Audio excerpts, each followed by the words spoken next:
quick show of hands here. How many of you are under 30? Raise your hands. Okay, how many of you are over 30? Okay. So those of you who are under 30 were not alive when I gave my first speech at the SEDS conference. Okay, literally at the very first SEDS conference in Washington, D.C. in early 1982. Todd Hawley, Peter Diamandis, Bob Richards, we were all there. And SEDS was too late for me. I was a student at the University of Virginia in Charlottesville, an Echo Scholar studying math and computer science, and SEDS didn't exist yet.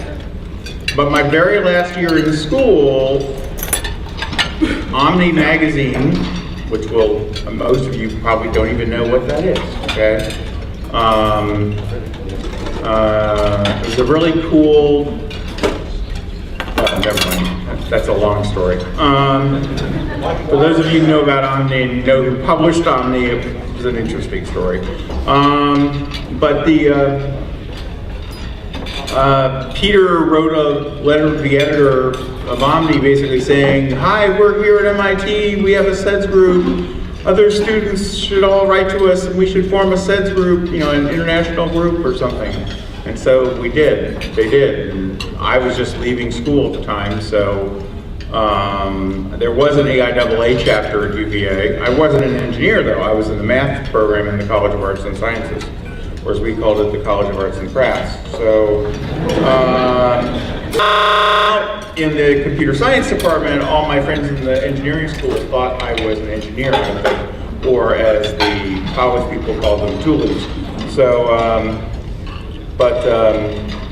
yeah, so I came up with SEDS.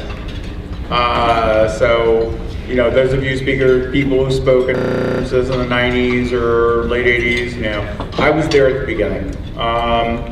So when Dan talks about decades of experience, yes, I am that old. Yes, I feel that old.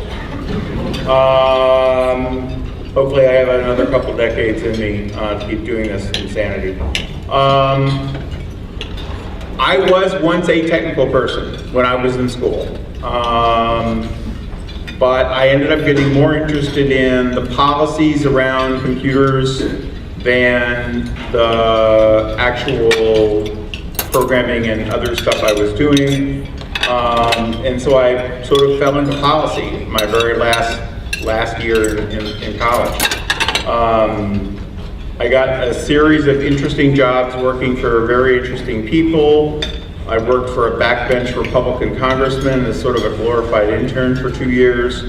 That backbench Republican congressman from Georgia turned out to be Newt Gingrich, the future Speaker of the House. In '83, I went to work in the Reagan White House for President Reagan's science advisor, where I ended up helping write speeches for President Reagan on space, working with a speechwriter who later turned out to be the chairman of the House Space Subcommittee, Dana Rohrabacher. And after I left the White House, I went to work for Jerry O'Neill at Princeton University and his Space Studies Institute, where I got to work with people like Rick Tumlinson and Greg Mariniak and many others. So I'm going to quickly talk about what I do, but then I really want to talk about what you guys do or should do, and hopefully begin a conversation that will go on with other meetings that are going to happen today and tomorrow while we're here. So what is a space policy consultant? What is Polyspace? Okay, I'm a consultant. I think my associate is actually off at the Space Frontier Foundation board meeting. Aaron, is that right? Aaron, you're not here. Okay. So he's being disloyal, off with the organization that I helped found. But what we do is we help entrepreneurs and intrapreneurs, that is, people inside large organizations who are trying to change things and trying to do something new and different. We try to help them succeed at those issues when what they're doing technically and what they're trying to do in terms of business run up against policy barriers or problems or challenges. Now, I used to say in a much more simple way that it's my job is to help all of you be able to do cool things. That's actually not true anymore. You cannot depend on me to solve all of your policy problems for you in Washington, D.C. Or elsewhere.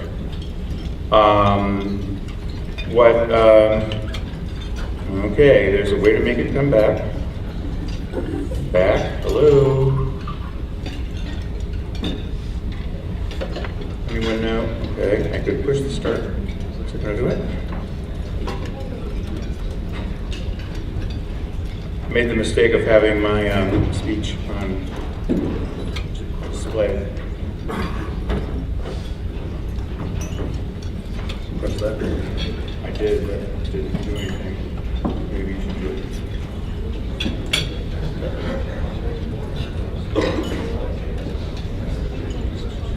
Okay, I'll let you play with it while I try to go on. And I can speak loudly. Is anyone not able to hear me? Okay, so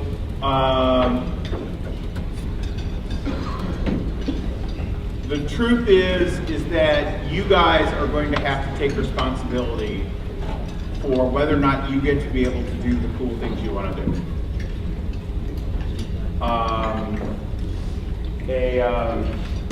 A famous philosopher of science in Britain from World War II, the period thereafter, named C.P. Snow, wrote a book called The Two Cultures, where he talked about the people who are involved in technical and scientific pursuits and the people who write and communicate and educate, and how the two cultures are very different from each other and they don't really talk to each other, but these people end up making decisions about what these people do, and these people end up changing the circumstances for decision makers, and if they don't talk to each other, nothing works.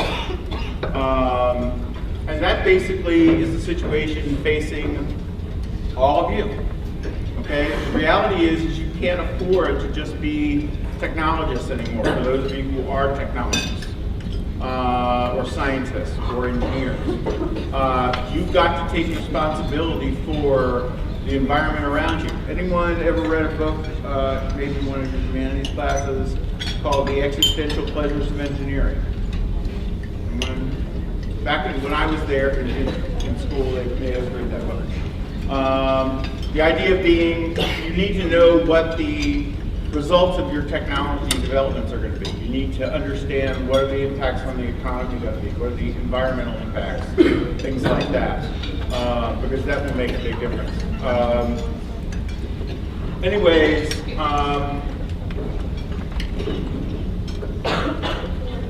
not working for you yet.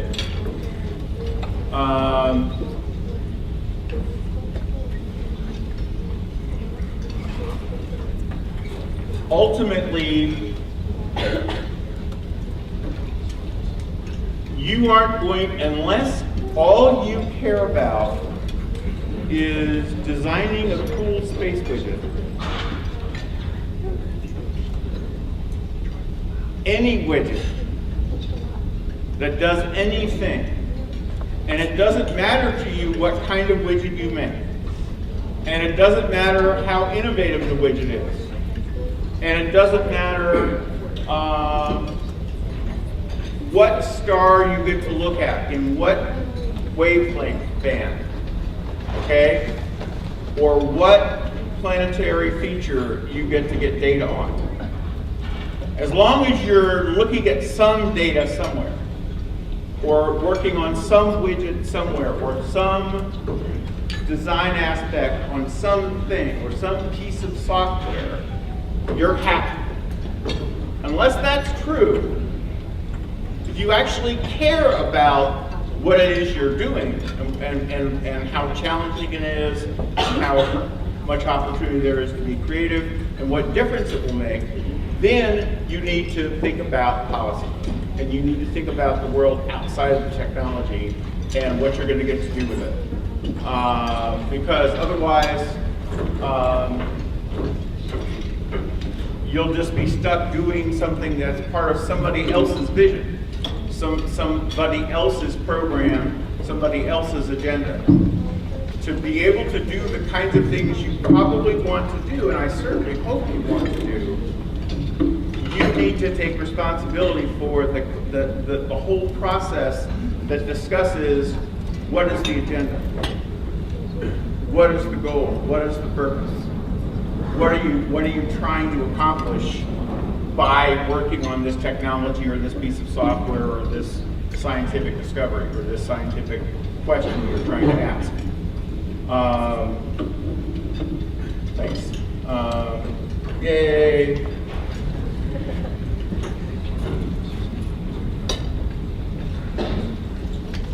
So I'm going to keep touching it more. And there is a down arrow there. Nope, that doesn't work. There, that works. Thank you, sorry. Should have printed it out.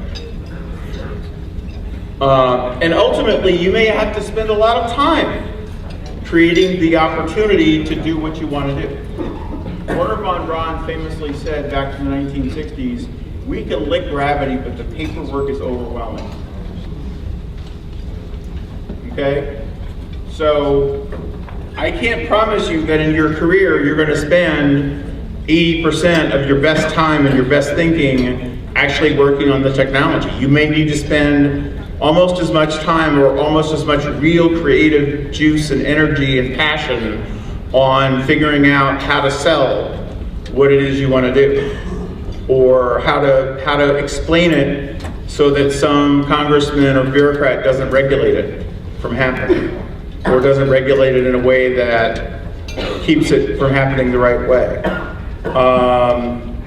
Now, all of these issues, how we spend public dollars, how we regulate business activity, what are our public goals and purposes in space, those aren't just policy issues, those are ultimately political issues. In the sense that politics is how we manage a free society. Now, you may have devoutly hoped, I certainly devoutly hoped, that we wouldn't have to think about politics for at least another 3.5 years. But the fact is, politics is permanent. And I don't mean politics in the sense of partisan elections and gladiatorial combats and debates and stuff like that. I mean politics in the sense of, the debates and discussions and arguments and decisions that are continuously made in a free society over what we're going to do as a country, as a species, as a world. The interactions between our U.S. federal government and other governments. All of those things go on a constant basis, and because no one person is in charge of everything, there's multiple people that have to decide everything collectively. When human beings get involved, as Spock would say, you get politics, you get discussions, you get insane, irrational issues coming up, but they have to be dealt with because people are free. If you look back at the history of the space age, Chairman Khrushchev in the Soviet Union in the early 1950s was able to say, there shall be a Soviet Union space program. And we will take these people, some of whom were in the Gulag, who we took out of the Gulag, including Sergei Korolev and others, and said, you will start building rockets, and you will start building spaceships, and you will start doing other things, and we will be a leading nation in the world through being a leading nation in space. Okay? So in that situation, and there were still politics there, but it was a much smaller subset of number of people that had to be consulted and had to agree to that. Okay? If you're Jeff Bezos and you have a gazillion billion dollars, you can start your own space program. Now, you still have to consult with George Neal and other people in the federal government to make sure you're actually allowed to launch rockets and do other things. But he doesn't have to go to Congress for money. He doesn't have to ask anyone other than, abiding by the rules. He doesn't really have to get a lot of people's permission or buy-in. He could do it himself. For the rest of us, there's politics. Now, if any of you have the goal of becoming that rich so you can do it and not have to talk to other people, go for it, man. Good luck. You will end up needing a lobbyist that if I'm still around, I'll work for you and I'll charge you a lot of money because you're really rich.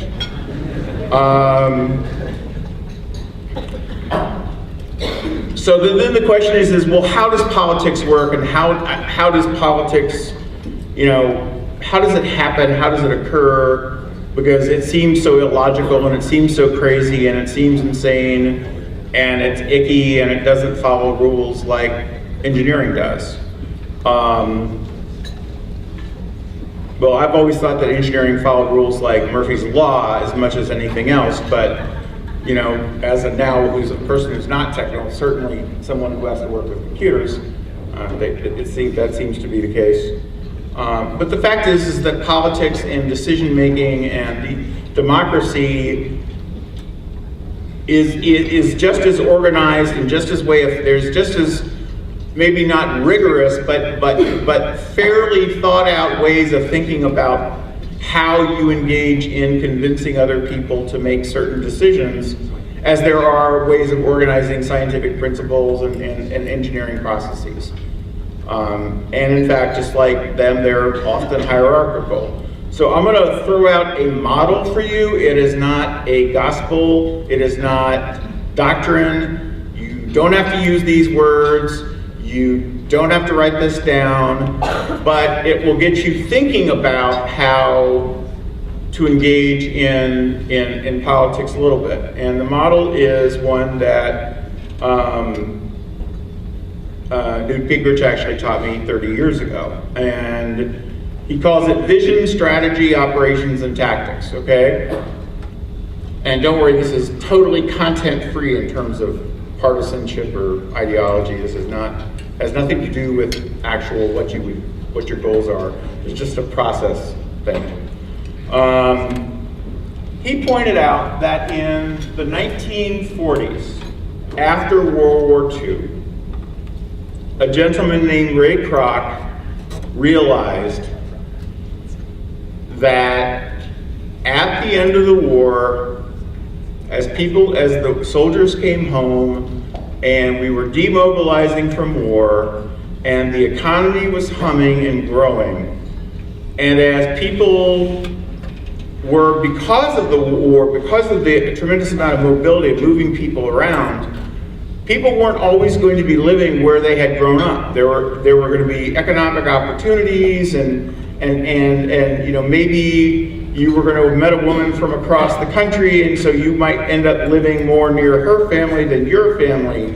And there was going to be more travel and more, people had, obviously cars have been around for 40 years, but there was going to be more, it was a more dynamic country, a more moving around country.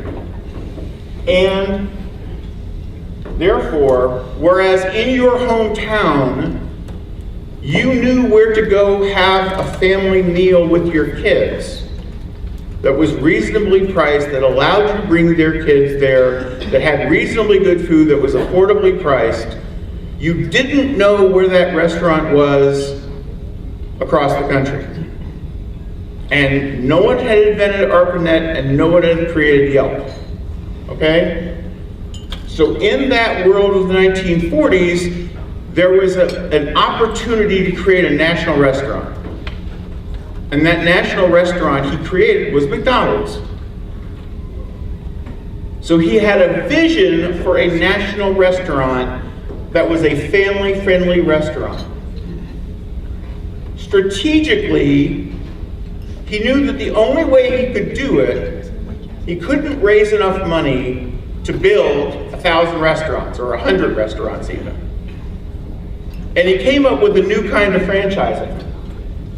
And the kind of franchising he came up with was a very detailed, very prescriptive, very turnkey, very This is how you do it so that your restaurant is just like the one in the town next door, or across the state line, or across the country. Okay, so he organized his strategy for growing this national restaurant was, had a way of organizing it to get to his visionary goal.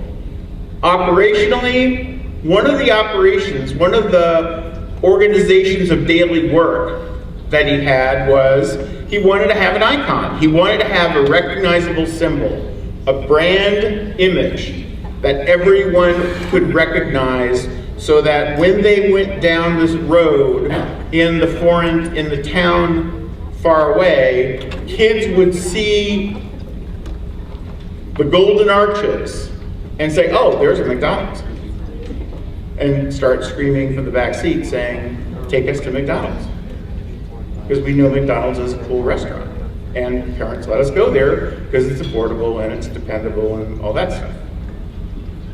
And then he tactically put golden arches on every single thing they make. Now, the purpose of that model and that explanation is you need to work through political challenges and policy challenges exactly the same way. What is your vision? What are you trying to accomplish? I don't mean in terms of a specific project. I mean fundamentally, what is this thing you're doing about?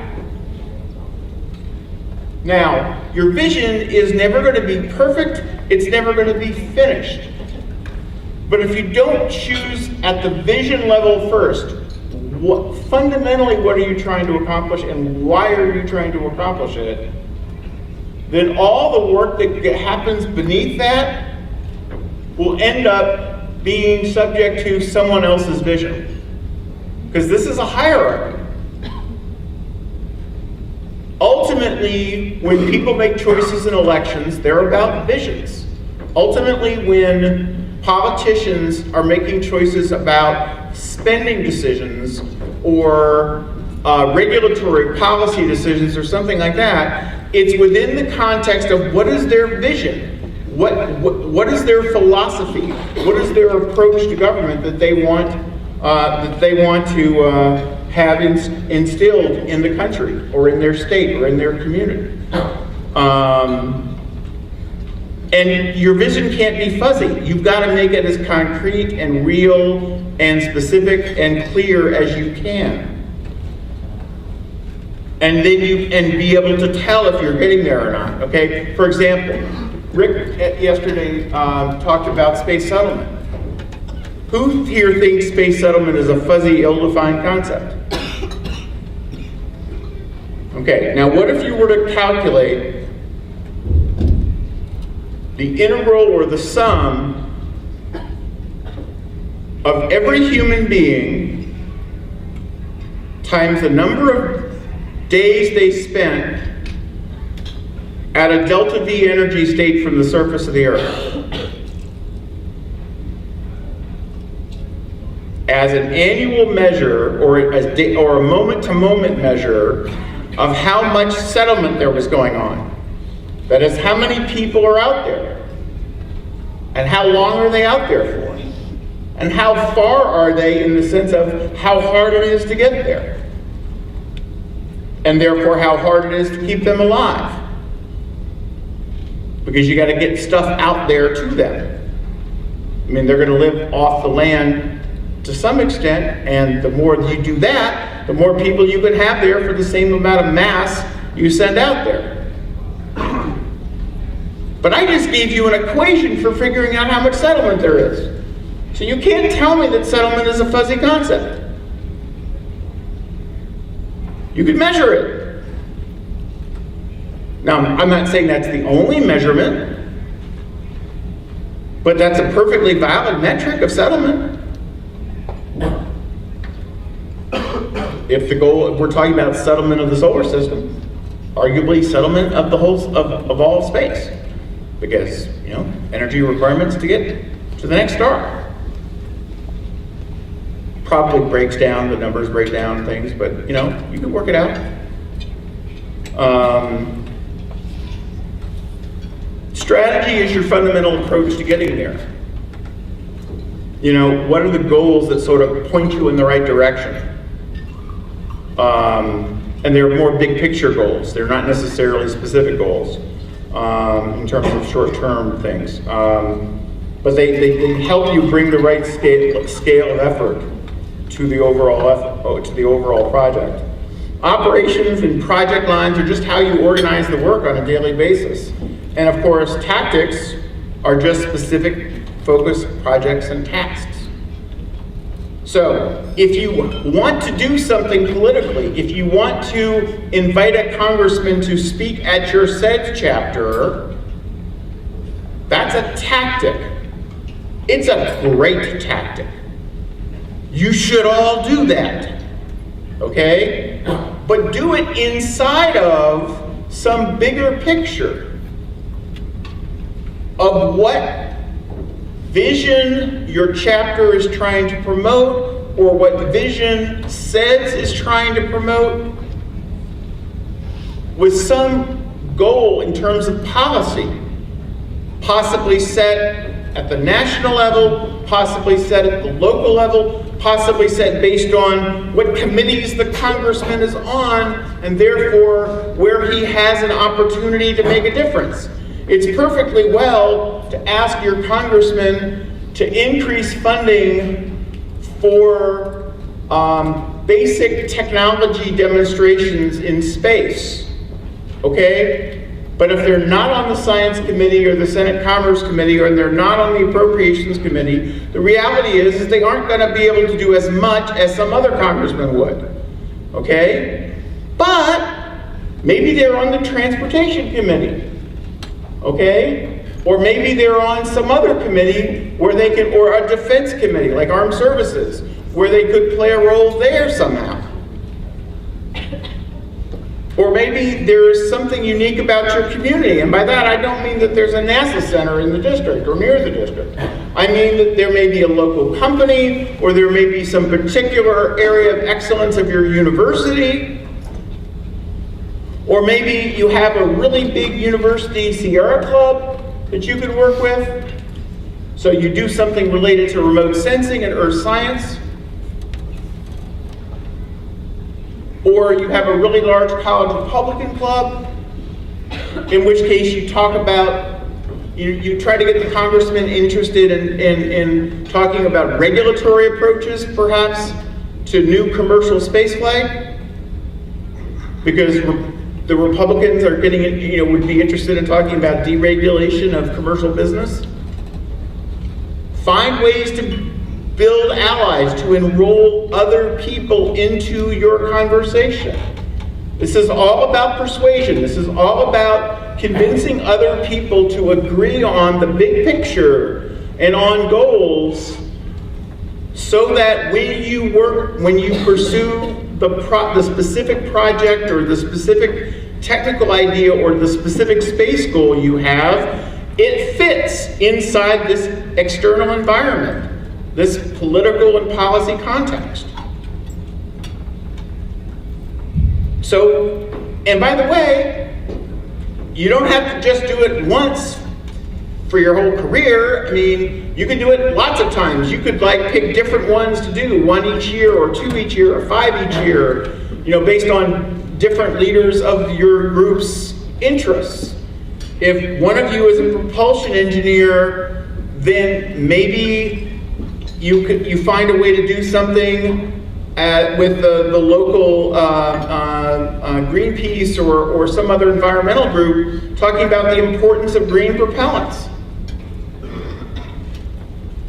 And you're just out there telling the world, sharing with them the vision of space, your vision for space, and your vision and the context in which your ideas make sense, so that you get agreement, greater agreement. Because agreement is what works in democracy. Getting consensus, getting people to sort of sign up to the way of looking at what it is you want to do, means that they're more likely to let you do it, or spend money on it, or whatever it is is the barrier, whatever is the challenge for your specific idea or your specific thing. The key is to understand that these things are a hierarchy. They do flow down. If you don't get agreement on vision, sooner or later, you will either run up against people having some different vision that conflicts with what you want to do, or somebody else's vision for space, which amounts to making sure their company makes as much money as possible this quarter, okay, gets in the way. And by the way, that's okay that that's their vision. And you may end up working in one of those companies and that may be part of your vision too, and that's fine. But ultimately, I hope what we're all about is something bigger than that. Peter Drucker, the famous American philosopher of management, said that profitability is the sovereign criterion of the enterprise. And what he meant, because he spoke in highfalutin words because he was an Austrian economist, okay, wasn't that profitability was the goal. No, profitability is what determines whether you get to stay in business or not. Profitability isn't why you're in business.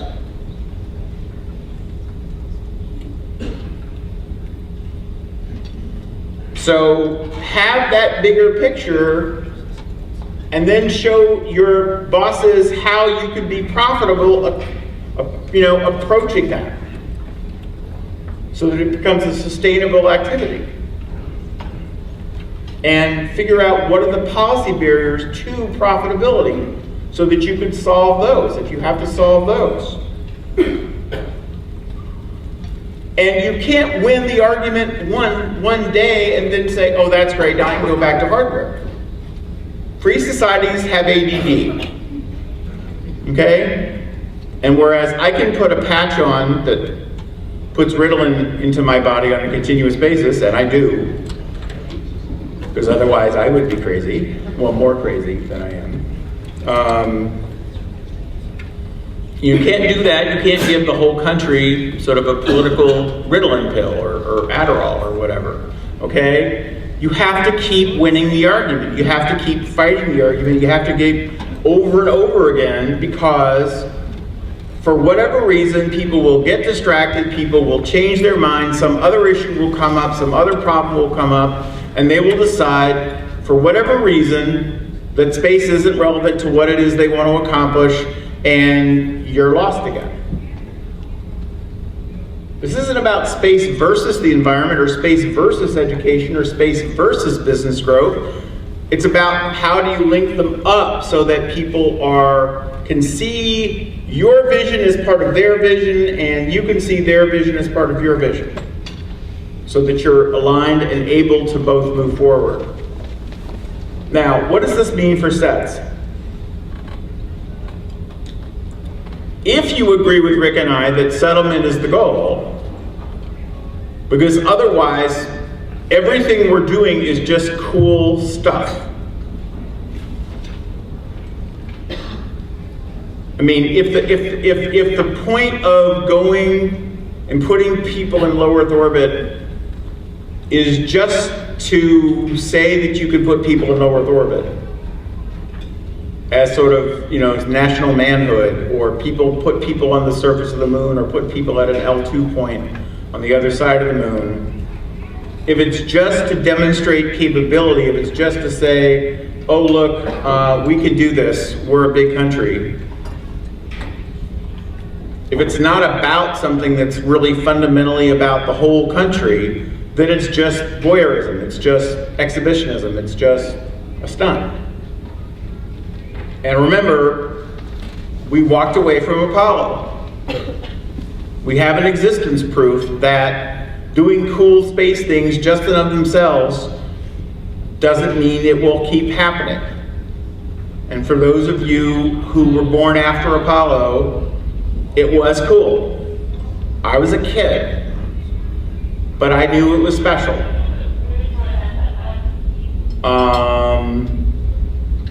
I didn't really understand it, couldn't really appreciate it, but I knew it was cool. You need to look for opportunities every chance you get to get get policymakers, get other groups at the university, get your university newspapers, get online blogs and websites, reach out to any community you could reach out to and get them engaged in the conversation about how something aimed at space settlement benefits people. And what has to happen to do that. And then when you get to engage with specific policymakers, don't just ask them for their opinion, ask them to do something about your opinion. Give them a specific request and follow up. It used to drive me crazy. I used to go to ISDCs 20 years ago, and people will say, well, I wrote a letter to my congressman about the space station. What happened? And I go, I don't know. I don't know who your congressman is, and I don't keep track of everyone's vote. He's your congressman. He needs your vote to get reelected. Didn't he tell you what he did?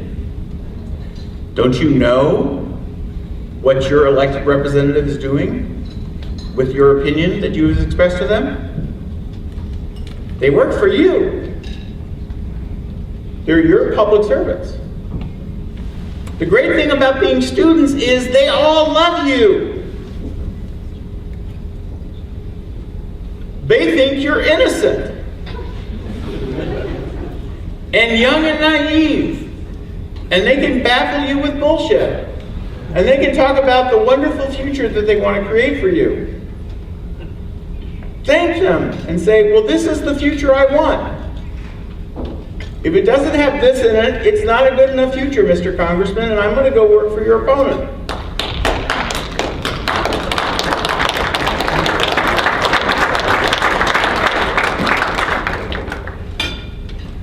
You know, it's your future. You have to go fight for it. I can't do it by myself. I never really did have the delusion that I could do it by myself. But, you know, I'm very clear I can't do it by myself. And Rick can't do it by himself. And Aaron can't do it by himself. And all the people like George Neal working inside the government to try to make our future possible can't do it by himself. We need all of you to help win this fight. Every day, forever. I'm sorry. I don't have good news for you. You're going to have to do some of this icky political stuff forever. The world is not a simple equation. It is not a simple black box that you can just, you know, adjust it and put the right voltage into it and the right amperage into it, and it will work. It's not the way it happens. There's too many cosmic rays coming in and electronic noise and other Felger to use a word from an old TV show. But policymakers do love students.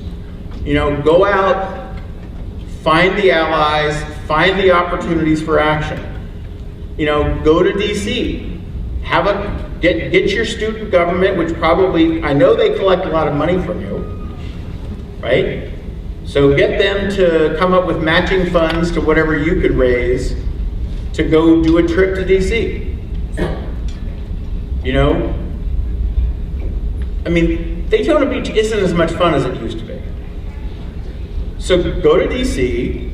There are hotels with, you know, with pools and inside pools, and there is, I assure you, a lot of alcohol in DC. Okay? So you can have really good parties in DC. They're just not on the beach, okay? But go to DC, meet your congressman. Tell them what you want from them. You know, get invited, get yourself invited. If one of the congressmen in or anywhere near around you in your state is on the science committee in the House, say, we would like to send a witness to a hearing. You know, figure out what issues are going to be big issues about NASA or commercial space transportation, in the next year and say, pick the issues that you guys think you'd really like to be able to express a student's perspective on, and think about what it is you would say, and brainstorm it over beers and pizza, and and maybe other things that I don't want to know what they are, that may help the creativity flow even more, and get yourself invited to be a witness. What, they're going to tell a congressman that's on this committee that he can't have a constituent come testify? Well, they can't do it a lot, but they could do it once, or maybe they could just have a hearing on student opinion about space. You guys could, SEDS nationally could make that happen. I'm not going to say it's trivial, because it's not trivial, but it's actually easy. You could collectively get your members of Congress to get the House Science, Space, and Technology Committee to hold a hearing about space, where instead of listening to old people like me talk about what students want, students could say what students want. And you could have a geographically representative or technically representative and ethnically representative panel that you guys could all put together, and you could have membership drives to compete against each other for who got to have a witness, and fundraising or letter writing campaigns, or how many inches of columns did you get printed in the student newspaper versus the other, make it a game. Figure out how to reward the sort of things you need to do to make your SEDS chapter successful. And then, pick the people and send a panel to Washington, D.C. to testify.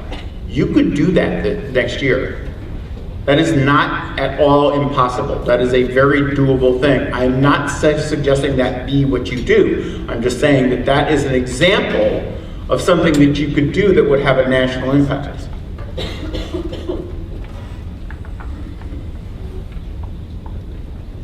But get on the radio. If you're a liberal, go get on liberal radio, talk radio. If you're a conservative, go get on that radio. Talk about things, write pieces on the web, reach out to other organizations, not just within your campus, but at other campuses. Ask other campuses, what successes have you had reaching out to environmental groups? Learn from each other. Don't reinvent the wheel.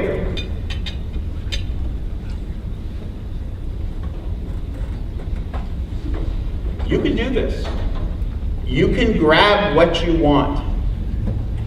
My message here today is simply that you have to grab what you want. They are not going to do it for you. If the natural state of affairs in the world was for the aggressive, rapid, international human settlement of space to be national U.S. policy, it already would be. It's not. I can tell you that there's like one, maybe two members of Congress who would listen to the words human settlement of space and not frown or laugh. Now, I'm not saying that that means it's impossible to convince them. I'm just saying it's not like the natural conversation to have, because for some reason, Boeing and Lockheed and ATK and other companies don't lead with that when they talk about why NASA funding is important. They talk about jobs, they talk about, whatever. They talk about exciting youth. They talk about you. They actually use you to make their arguments for their projects and programs, which may or may not create opportunities for you to do the cool things you want to do. Because after all, how many of their programs ever actually work out? How many of their programs actually produce hardware in space?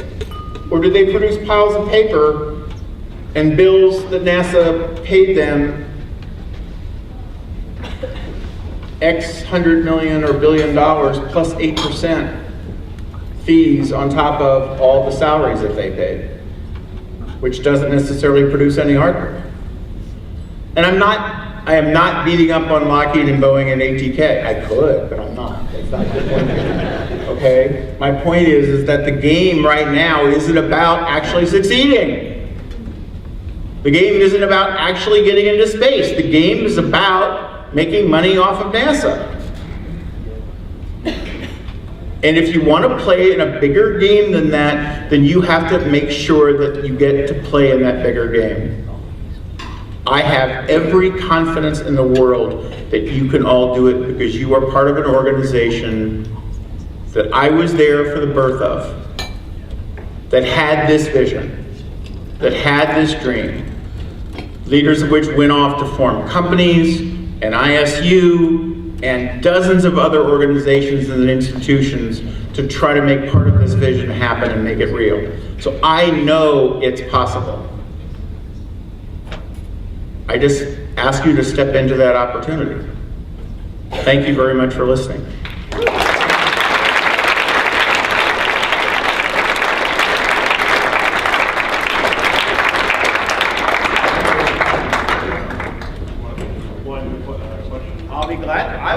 I'll be glad to stay here and talk to people a little bit.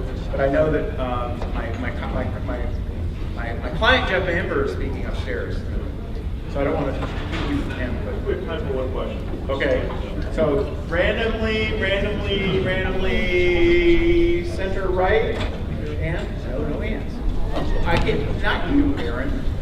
That's my associate back there. You Mish SEDS, alumnus. That means you can go on to better things working in the policy domain after being a SED student. Chris.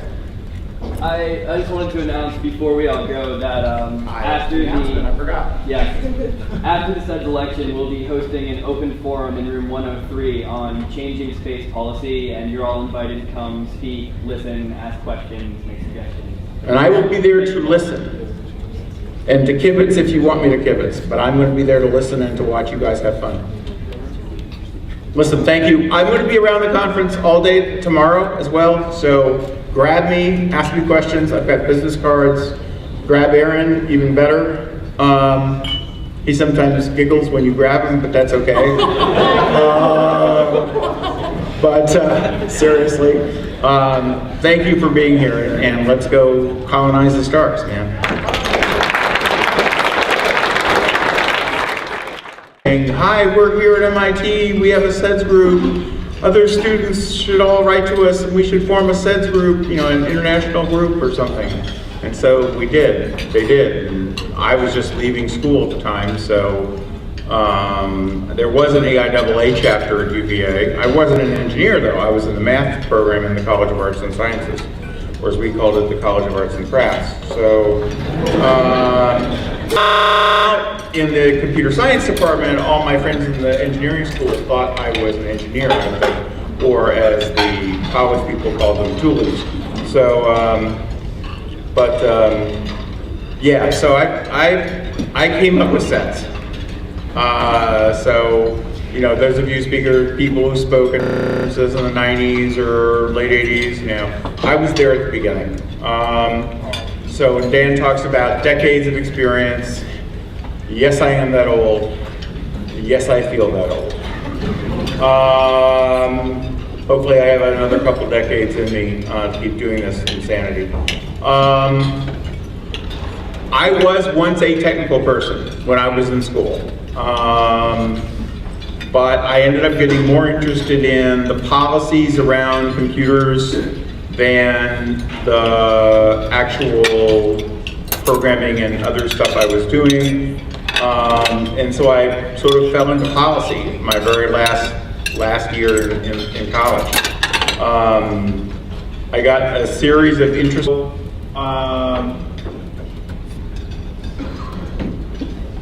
The truth is that you guys are going to have to take responsibility for whether or not you get to be able to do the cool things you want to do.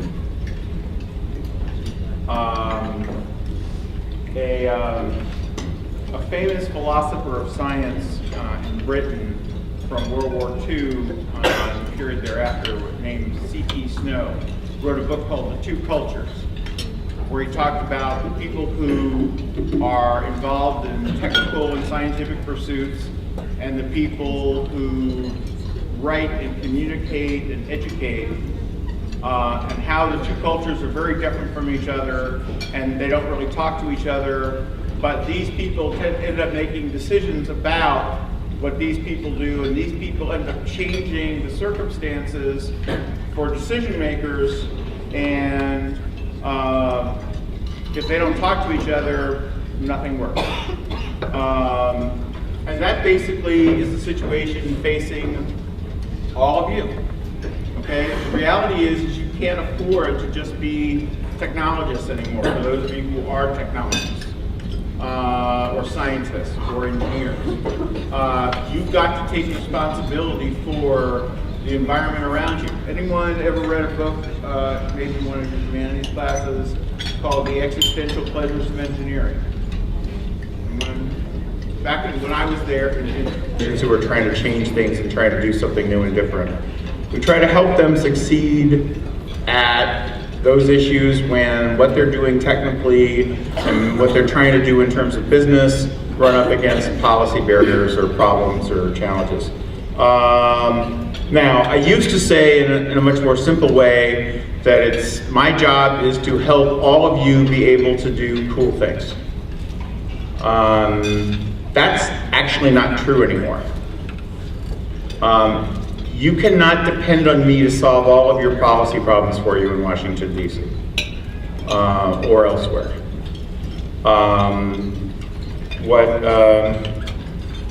Okay, there's a way to make it come back. Back, hello? Anyone know? Okay, I could push the start. Is it gonna do it? I made the mistake of having my speech on display. Press that. I did, but it didn't do anything. Maybe you should do it.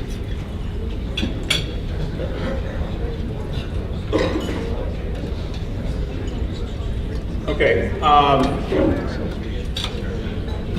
I'll let you play with it while I try to go on. And I can speak loudly. Is anyone not able to hear me? Okay. So.